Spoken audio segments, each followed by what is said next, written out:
Vamos a estar tocando los últimos dos párrafos que tienen que ver con las Sagradas Escrituras de la confesión, ¿verdad? Es el párrafo 9 y el párrafo 10. El párrafo 9 dice, la regla infalible de interpretación. ¿Qué significa infalible? Que no falla. La regla infalible de interpretación de la Escritura es la Escritura misma. Y por lo tanto, cuando hay una pregunta sobre el verdadero y pleno sentido de cualquier pasaje de la Escritura, que no es múltiple, sino uno, debe buscarse por otros pasajes que hablen más claramente. Este párrafo establece el principio de la reforma de sola escritura. Sola escritura. La escritura es su propio intérprete. La confesión subraya que la Biblia, siendo la palabra infalible de Dios, que no falla, no depende de autoridades externas como la tradición eclesiástica o la razón humana o autónoma. No depende de eso. Usted no necesita la Biblia y otro libro para entender lo que la Biblia quiere decir. Eso no es necesario para su interpretación. En cambio, los pasajes más claros de las Escrituras iluminan a aquellos que son menos claros. Este principio, conocido como la analogía de la fe, asegura que la interpretación se mantenga coherente con la unidad y claridad divina de la Biblia. Vaya conmigo a Hechos 15, del 15 al 18. Recuerden que la confesión expresa que la Biblia es su propio intérprete y que toda duda, toda disyuntiva debe ser analizada a la luz de lo que la Biblia dice. En Hechos 15, del 15 al 18, usted lo conoce, dice, con esto concuerdan las palabras de los profetas, como está escrito. Quiero que entienda esto. Jacobo está citando aquí algo que ya está escrito, no es algo que le está inventando. Dice, como está escrito, después de esto volveré y reedificaré el tabernáculo de David que está caído, y repararé sus ruinas y lo volveré a levantar, para que el resto de los hombres busque al Señor, y todos los gentiles sobre los cuales es invocado mi nombre, dice el Señor, que hace conocer todo esto desde tiempos antiguos. Contextualizando qué está pasando aquí. En este capítulo, Pablo y Bernabé son presentados ante el concilio, ¿verdad? ¿Por qué? Porque los judíos decían que había que circuncidarse y guardar la ley. Ellos decían que había que hacerlo por tradición, por religión. Había que hacerlo.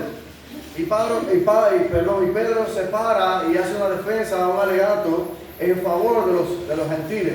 Y les hace ver a ellos que no es a través de guardar la ley ni de las obras que se alcanza salvación, sino de la fe.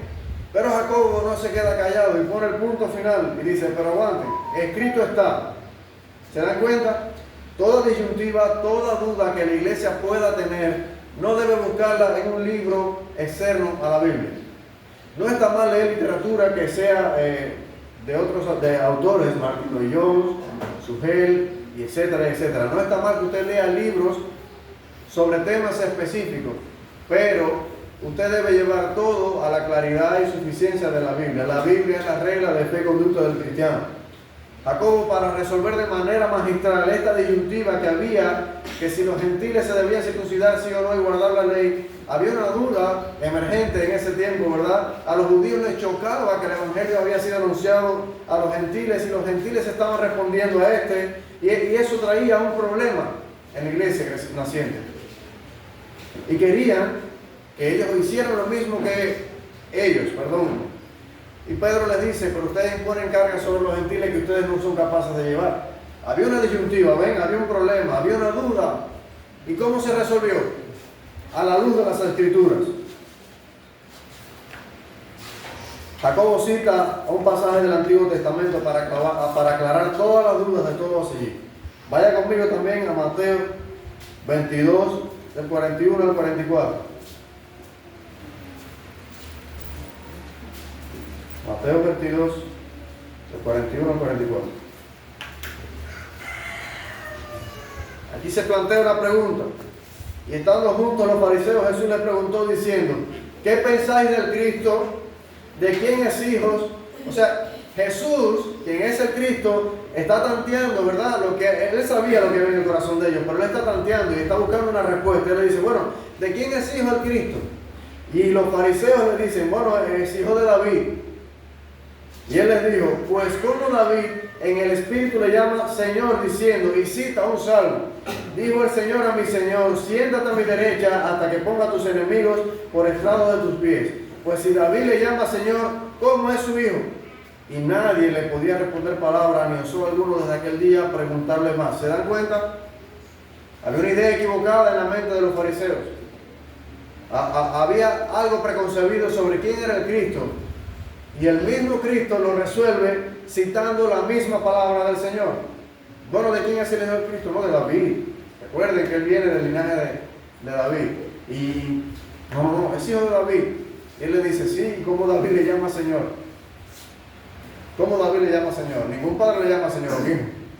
Entonces Cristo resuelve esta disyuntiva que había en la mente de los fariseos una vez más con la misma palabra. Cristo no recurre a agentes externos, ni a la tradición, ni a cosa alguna.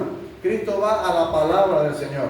Hermano, cuando usted se sienta en problemas, o usted tenga alguna duda, cuando se sienta tentado, usted no tiene que buscar consejo en más nadie que en esta palabra que es infalible.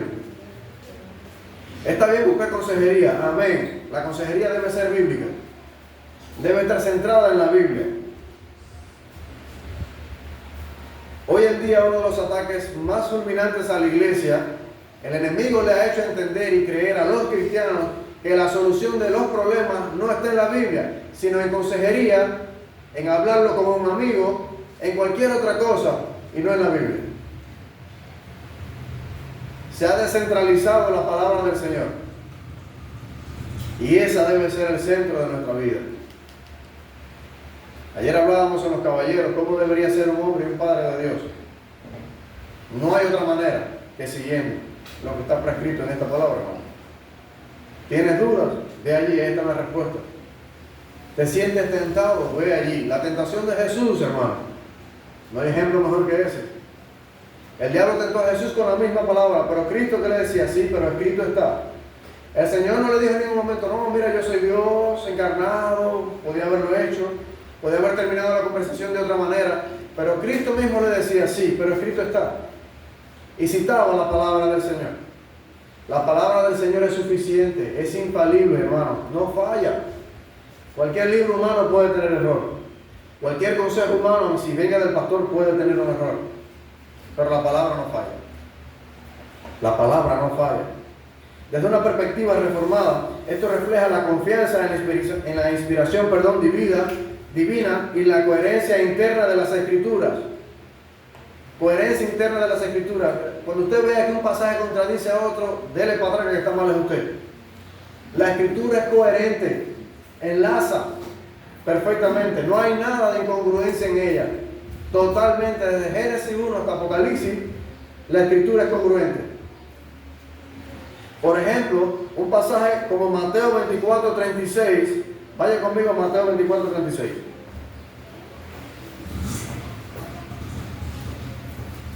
Y este es un pasaje que en ocasiones genera controversia y confusión en cuanto a lo que sabe o no sabe Cristo, en cuanto a la deidad de Cristo. Dice, y hablando, el 25 dice, el cielo y la tierra pasarán, pero mis palabras no pasarán. Pero el día y la hora nadie sabe, ni aun los ángeles del cielo, sino solo mi Padre. Y hay gente que para negar la deidad de Cristo dice, ¿ves?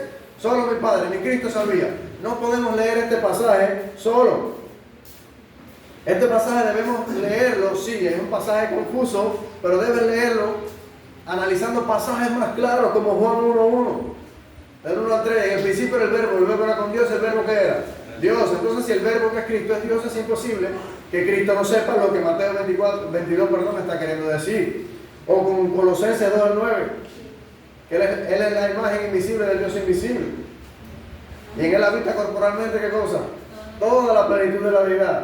Entonces, cuando usted ve un pasaje así que a usted le resulte controversial, usted tiene que ir a la Biblia, a los otros pasajes que hablan sobre ese tema, que quizás sean un poco más claros, y usted va a tener un panorama general.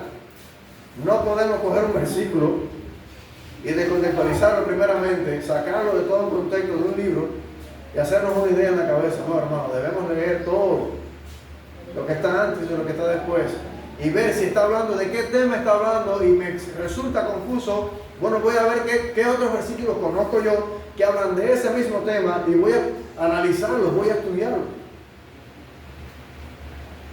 Porque así como Cristo dice, mis mandamientos no son gravosos, la Biblia no es de cogerla a la ligera. Debemos estudiarla, hermano.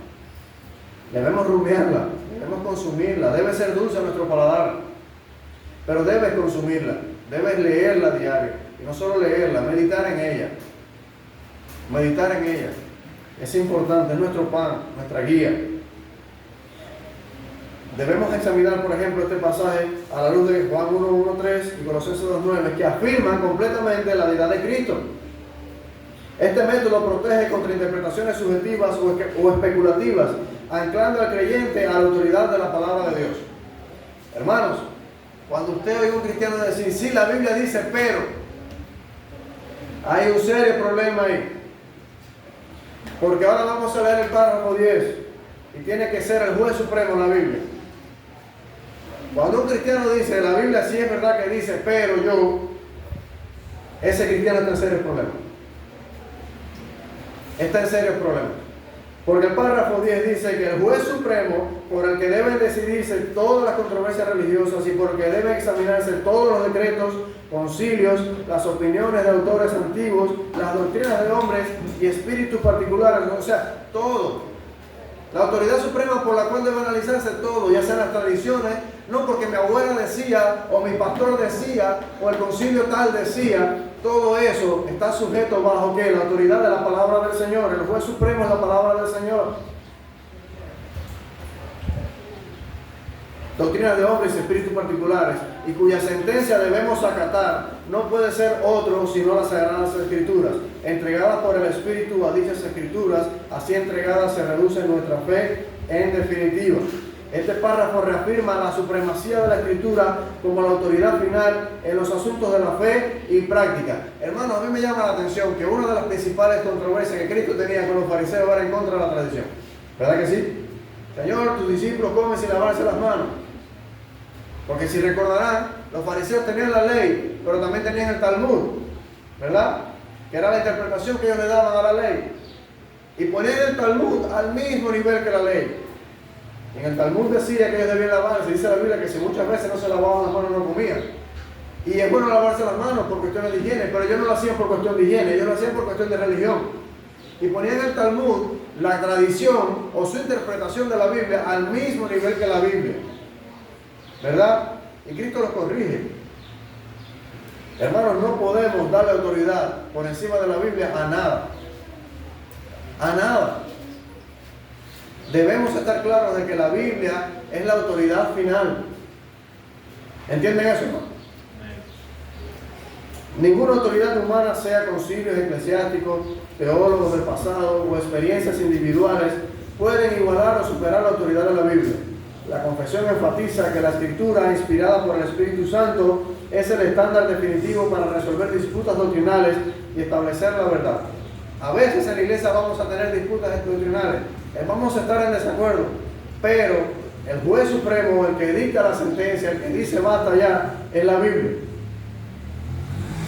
Podemos tener opiniones diferentes, pero John MacArthur dice, ni tu opinión ni la mía importa, lo que importa es lo que la Biblia llama pecado.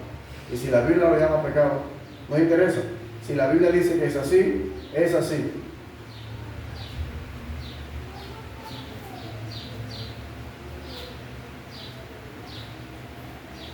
La Confesión de Fe de 1689, en su capítulo 1, párrafo 9 y 10, aborda esto, hermanos, la interpretación y la suficiencia de las Escrituras, que son temas centrales para la teología.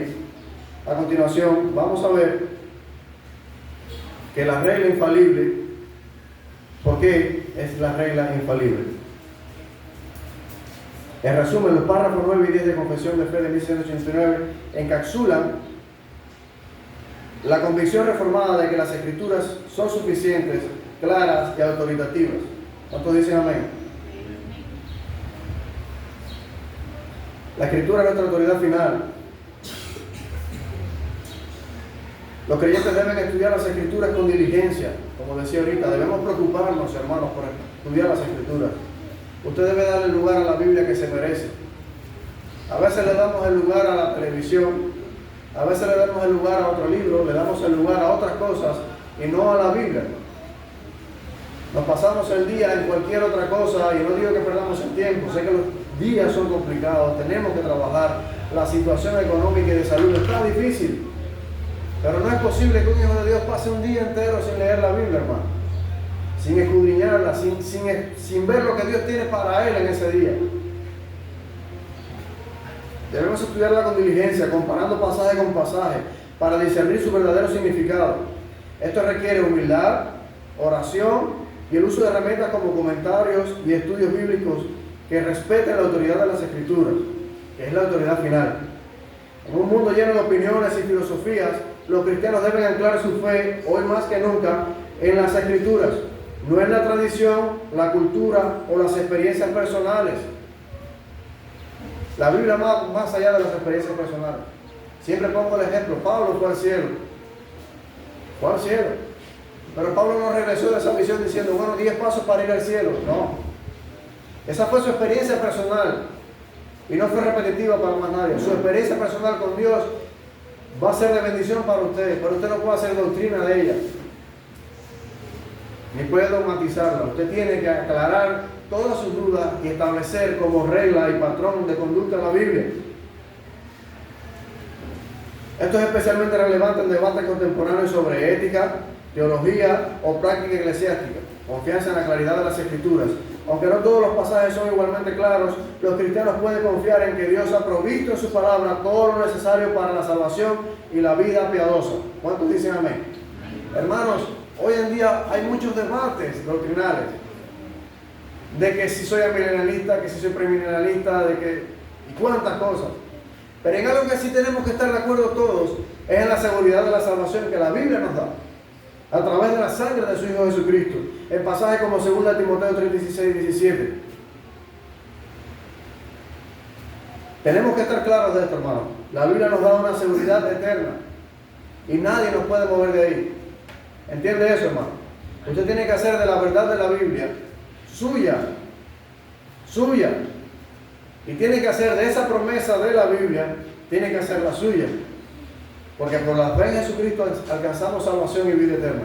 Y nadie nos puede mover de ahí. No podemos ser como olas del mar, hermano. Debemos formularnos una opinión clara y precisa a través de la Biblia. Los párrafos 9 y 10 de la Confesión de Fe de 1689 encapsulan la convicción reformada de que la Escritura es suficiente, clara y autoritativa. Al interpretarla con la Escritura misma y someterse a su juicio, los creyentes honran la soberanía de Dios y encuentran una guía segura para la fe y la práctica. Sepa esto, cuando usted decide creer de que esta es la palabra infalible del Señor, y usted la sigue al pie de la letra, y usted cree que ella es verdad y que es la palabra del Señor, usted está honrando a Dios. Ahora, en contraparte, si usted decide creer que la Biblia tiene errores y de que necesita algo más, usted está deshonrando al Señor. Porque esta es la palabra del Señor. Infalible, segura y aclaro, completa. No le falta nada. No le falta nada a la Biblia. Entienda eso. La Biblia está completa. El canon se cerró. Punto. Dios es soberano. Amén. Y todo lo que Él quería decirnos y expresarnos y aclararnos está ahí. ¿Tienes duda cómo ser un buen esposo? Búscalo en la Biblia que ahí está. ¿Tienes duda cómo ser una buena madre? Búscalo en la Biblia que ahí está. ¿Tienes duda o quieres saber cómo ser un buen hijo, cómo conducirte en la iglesia? Búscalo que en la Biblia está. Ahí está todo. Es suficiente, es clara, es inerrante y es nuestra máxima autoridad. Te invito a orar. Padre, te damos gracias por tu misericordia. Gracias porque tú eres bueno. Gracias por tu palabra, Señor. Padre, porque a través de ella podemos, Señor, alcanzar oportuno socorro y a través de ella podemos alcanzar salvación y vida eterna. Gracias porque a través de ella tú nos hablas, Señor, Padre, y nos enseñas cómo debemos conducirnos. Perdónanos, Padre, porque sabemos que a diario te fallamos y te reconocemos como nuestro único Señor. Ahora te pedimos que seas con el resto del tiempo, Señor, que podamos bendecirte y alabar tu nombre y exaltarte. En el nombre de Jesús. Amén.